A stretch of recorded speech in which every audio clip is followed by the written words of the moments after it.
Hi అండి. ఈరోజు గ్రహణం కదండీ! సో, గ్రహణం అయిపోయింది కాబట్టి, ఈరోజు మనం కట్ చేసిన కూరగాయలని ఏమీ తినకూడదనమాట. సో, అందుకని చెప్పి ఈరోజు మధ్యాహ్నం వంటకి ఏం చేశానో ఈ వీడియోలో చూపిస్తాను రండి. ఫస్ట్ అయితే బియ్యం కడిగి పెట్టేశానండి. అన్నం అయితే దగ్గర పడిపోతుంది. తర్వాత ఒక కళాయి పెట్టుకొని కొద్దిగా ఆయిల్ అయితే వేసుకున్నాను.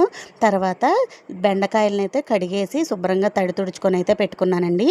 ఇప్పుడు ఈ బెండకాయలని ఈ ఆయిల్‌లో అయితే వేసేస్తున్నాను.